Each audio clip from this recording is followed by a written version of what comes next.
This is the beloved Cedar Tree Restaurant. A local mainstay for 40 years, Cedar Tree is owned and operated by the appropriately named Treat family. And Jason Treat is here to introduce me to some incredible looking onion rings. Woo! I mean, you walk in, your eyes go straight to that massive buffet. That's what we're known for. 85% of our business is the buffet. We have it every day, 363 days a year. We're only closed Christmas Eve and Christmas Day. No kidding. That's the way Jason's parents started it, and he has no intentions of bucking the family tradition. My parents started in 1983, and they would work every day from dawn till dark. The philosophy they instilled in me is I'm going to make food that I want to eat and the quality that I want. Anytime I have a customer come in, they're coming into my kitchen at my house. I gotta say, it does feel like the family Thanksgiving dinners I knew as a kid.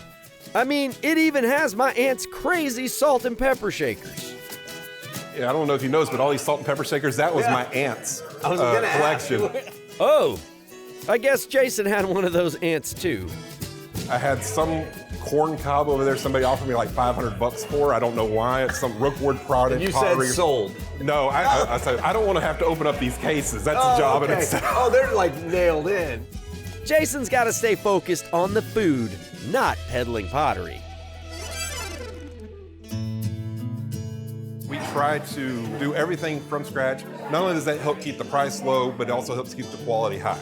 That's amazing. It's all about that connection with each other, and we have definitely been blessed. The community has blessed us. God's blessed us. Very happy with everybody. Food brings people together. And now I think I'll bless myself with a bit of country fried everything. And I do mean everything. Catfish and fried pork loin are on the daily, but everything else rotates. And whew, it's more than one plate can handle. Who wants to carry 2 plates? Oh, they do have little bowls. All right, Greg, here's my cabbage. For you or me? You don't eat on shoots. Don't be presumptuous. Come on. Here, keep him coming. He does have some expensive equipment down there. Ah, it'll be fine. A little butter never hurt anybody or any gear. We'll be right back. Good news, y'all. Butter beans do not ruin sound equipment. Back to our regular programming. This is how you eat when you're in Deep East Texas. And I'm not sure how to get to the actual food under the roll. So I'm just gonna have to eat the roll first. Pork cutlet.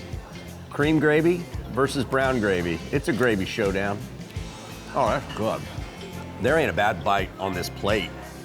When you find out a restaurant's been around for 40 years, chances are there's a reason why.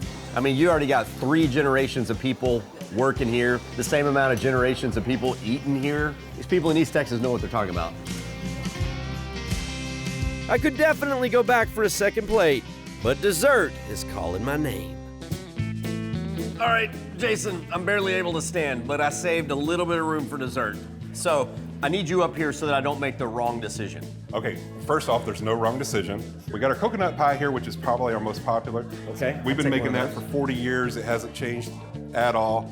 We also got our newest item, which is our apple pie. That's one of my recipes. To get one of these two then.